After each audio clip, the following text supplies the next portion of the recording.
So hello and welcome to this video presentation. My name is Peter Andrews. I am a senior lecturer at Hull University Business School and I'm also a digital marketing strategist. And in this session I'm going to be talking about the Brand Prism, which is a brand tool or a model which was created by Jean-Noël Cap-Ferrat. Now here it is. I'm sure you know it. If you're here, you've obviously know something about the Brand Prism already and you're looking for some more information.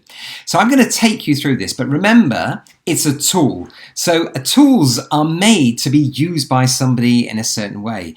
Now this is a brand tool to help organizations structure their brands, to think about how the brand's communicating, what it looks like, what its values are, and how consumers or its customers hopefully experience it as well. So there are many different brand tools, but this is one that many organizations use and many people know because it's well written about in textbooks and in academic papers and so on. So I'm sure many of you will have come into contact with it.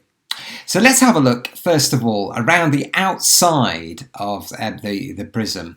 We have four elements. On the left-hand side there, we have externalization. On the right-hand side, we have internalization.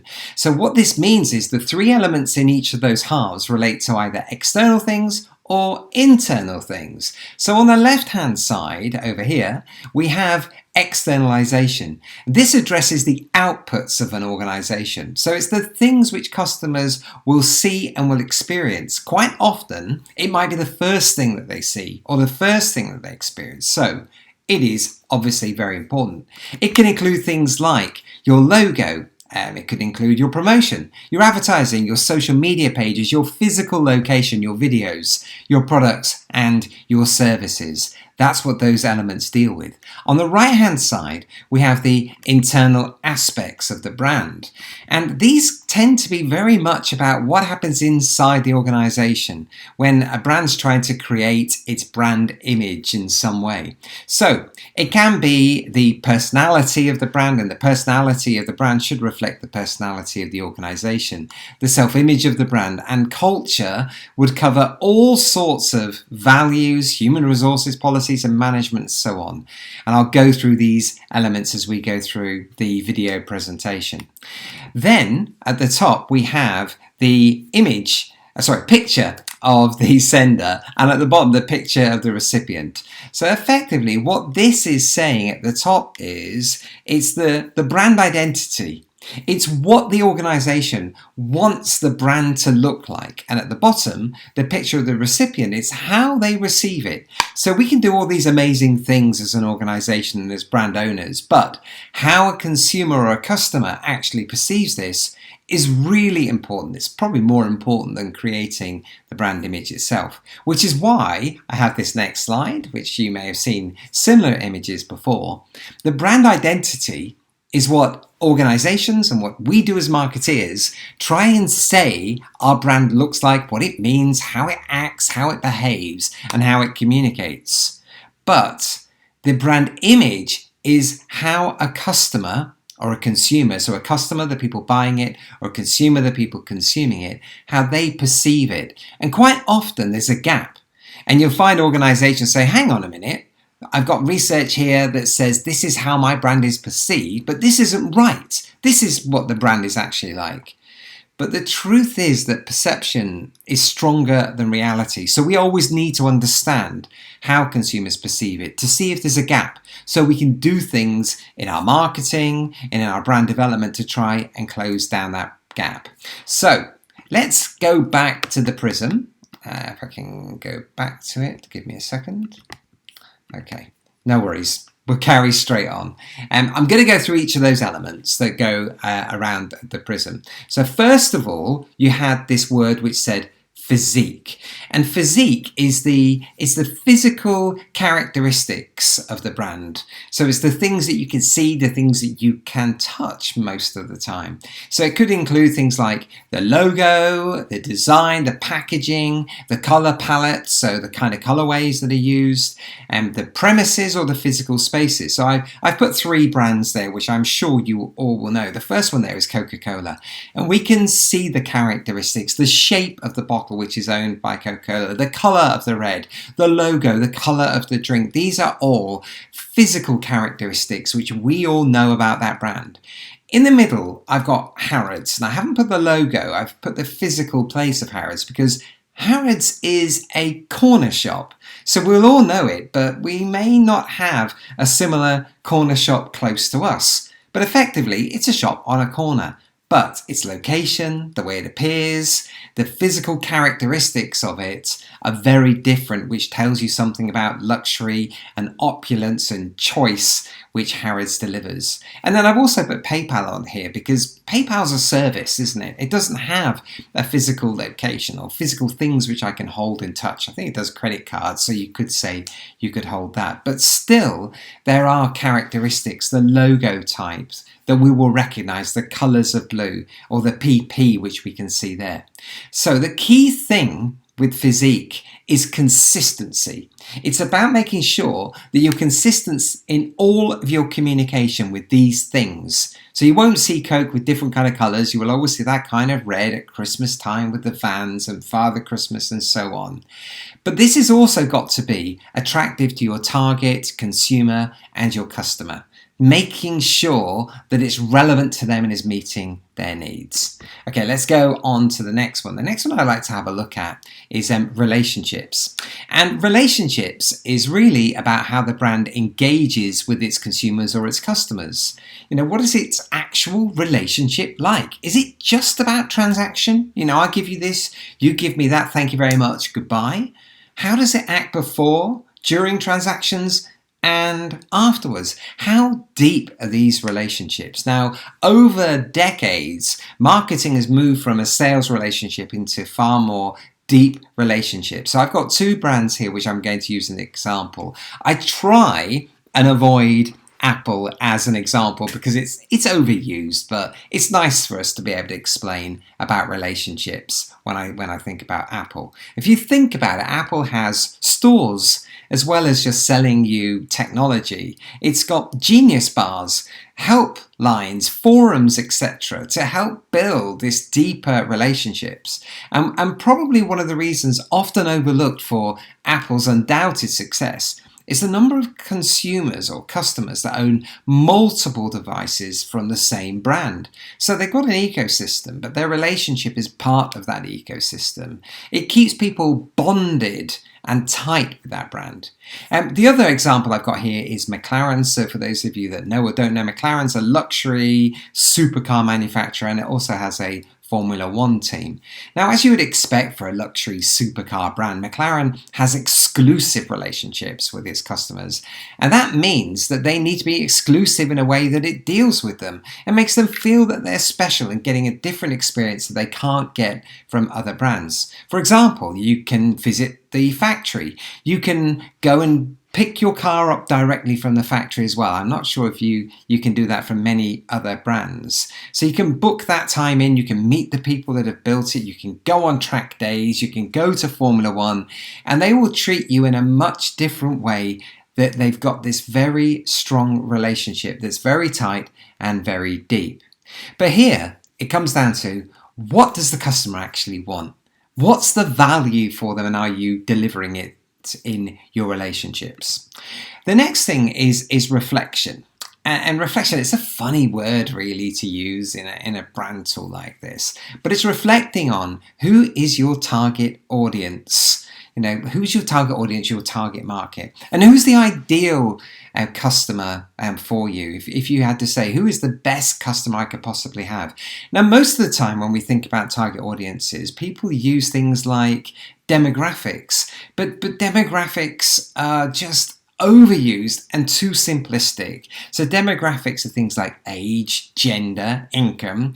Perhaps sometimes people throw in geo-demographics, so it could be where they live. But it actually doesn't tell you much about an audience or a customer at all. You need to know about their behaviors, their psychological aspects, the psychographics, the why they do things. You know, having simple demographics is a bit simplistic. Use them as well, but you need much more than that. Quite often you'll hear marketeers use generational segmentation, things like Generation X and Generation Z, millennials. But these are really very, very broad ways to use to segment an audience. And they don't tell you anything unique. They basically tell you that everyone born within a 10-15 year period are all the same, which is not true. So avoid using generational segmentation. Most of the time, it's not helpful. Most of the time, it can be really harmful. Now, I've got an example here. So I'm probably going to make this slide a little bit bigger so you can see it. And I'm just going to dim myself out of here. Okay. I brought Adidas in as an example here because what they do is they use a psychographic segmentation rather than age or demographics, and they used to split them into 3 different groups so you can have more than one audience, obviously, but they used to have gearheads, pop girls, and fastidious eclectus, which is a made-up word. Gearheads are people that are buying the latest sports gear because they want to perform at their best. They don't really care about much else. They want to go faster, longer. They want to have less pain if it's something like trainers which impact you on running. Pop girls is all about fashion. It's about female fashion. It's about street fashion. And then finally, fastidious eclectus is really quite interesting. This is people that want to stand out and be different. They'll buy the Adidas Classic collection or Nike Classic trainers as well. So they want to feel that they are unique and different from others. So you can see that Adidas would have these 3 different groups and will target them very differently. So what this does is highlights the consumer centricity of the brand. It puts the consumer at the center of everything you're doing. So everything should be consumer focused.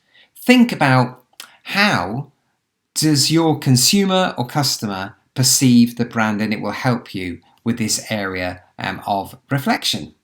Now, what I've got here, and if any of you are interested in this, just you can contact me and I will give you a template.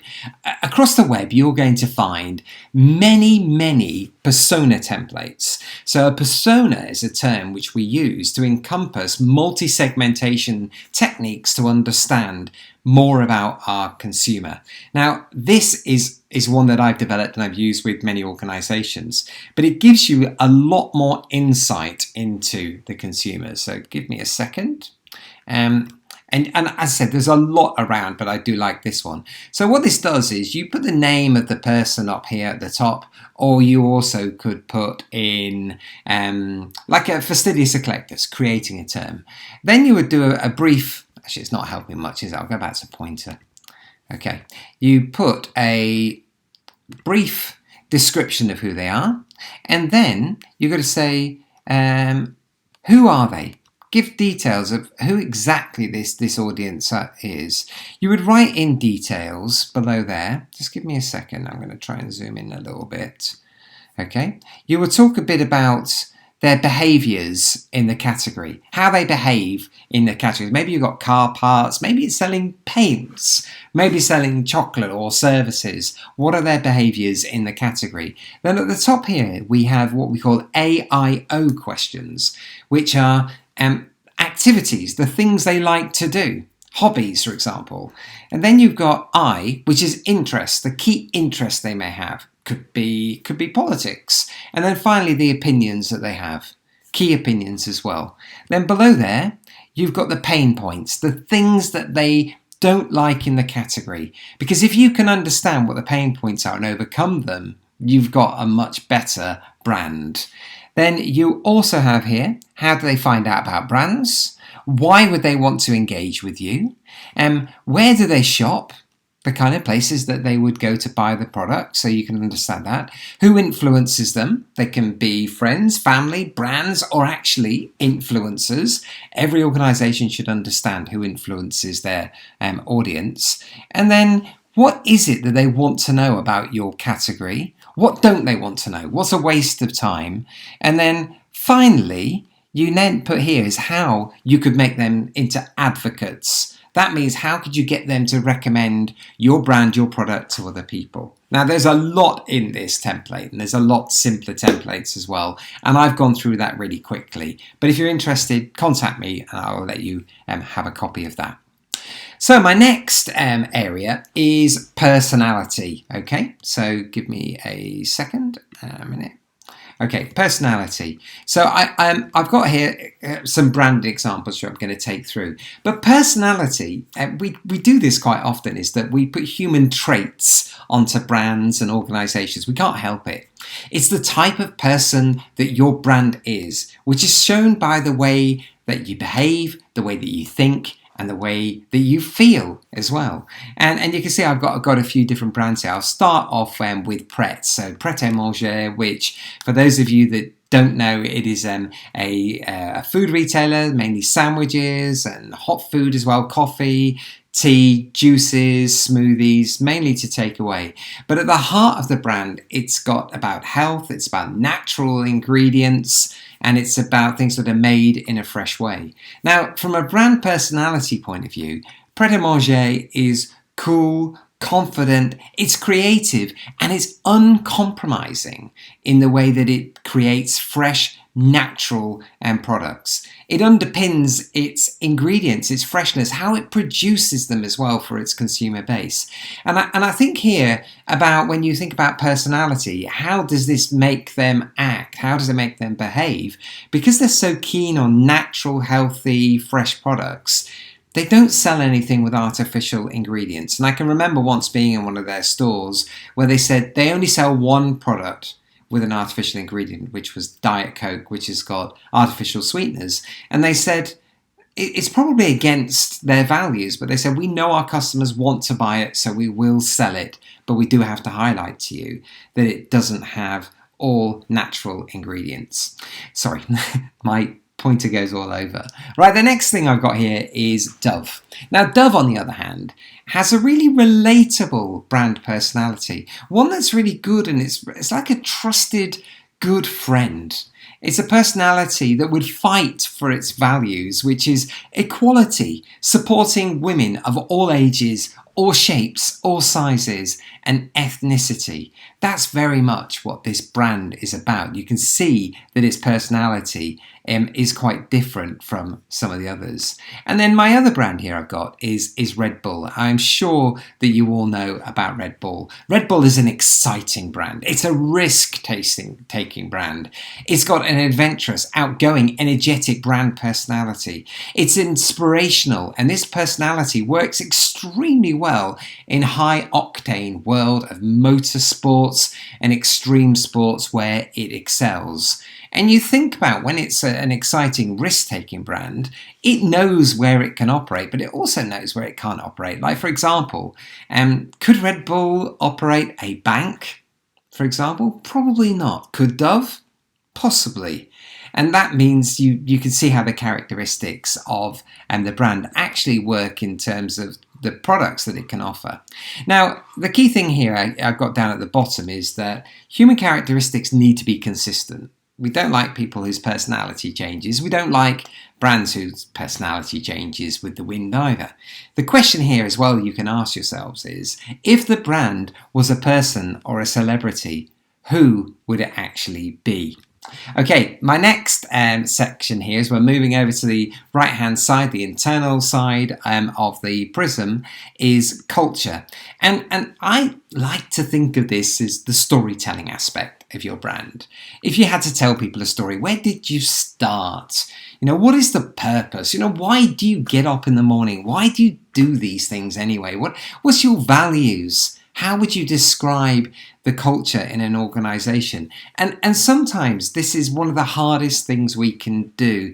It's very hard to find out actually, but we should be telling stories about where we started and how we got to where we are now. And I've put here Amazon as being one, and I know I probably could be criticized to use Amazon because it's got very different values, but at its core value, it's about being the best for the consumer. It's about making life easier for them. It's about keeping promises, being there on time, being the lowest priced, helping you whenever you have a problem. And the history of Amazon is littered with stories. We now know them as the big behemoth that can take over the world. But there's many examples in the past where people have worked for Amazon and they were faced with challenges in logistics, which was going to cost more money. And Jeff Bezos, who was the was the owner of Amazon, never really cared about the extra costs. He always would say, sort the consumers out first, then we'll have a look at how we can sort the costs out later. And that's very much at heart of the brand.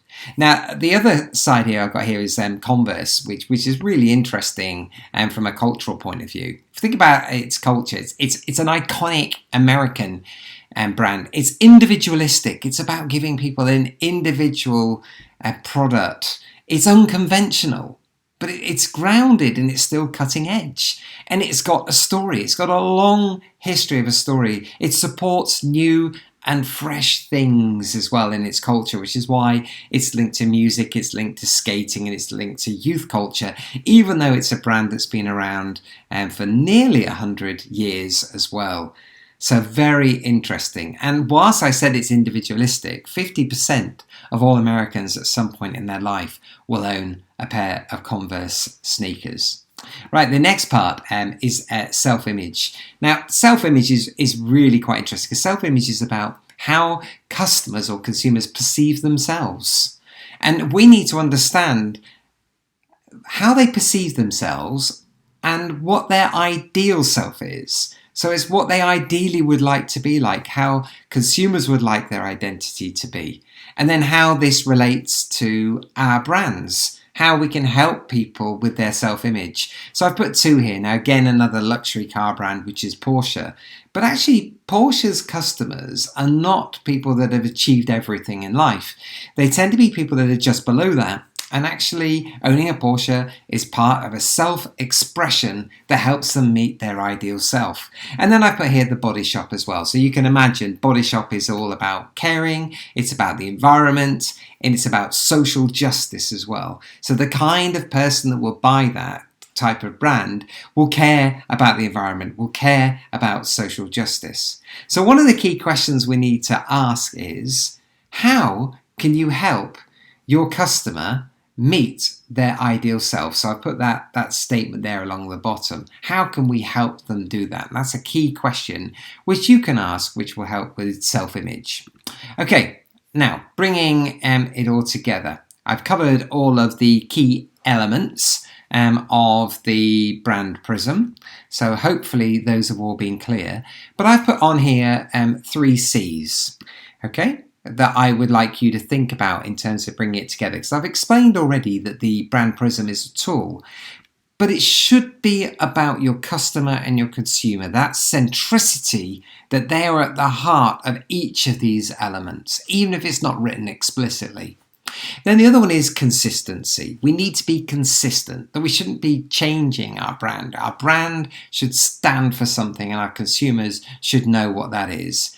And then the Brand Prism is like a checklist for you to go through and develop a brand structure that can be meaningful for your consumer. Now, this should be used with your mission, your vision, and goals. So it's one of those things as a checklist that you're constantly going back to. What is our mission, our vision? What do we stand for? What do we want to achieve? And then setting up our brand in a way that's going to be consistent with our organization, mission, vision, and goals. Okay, so that's everything for me now. I am hoping that you have found this video helpful. I am sure there are things that I've missed out. It's probably taken me a bit longer than I thought it would take, but this is an important model and I hope that you get the chance to use it in your organization. Thank you.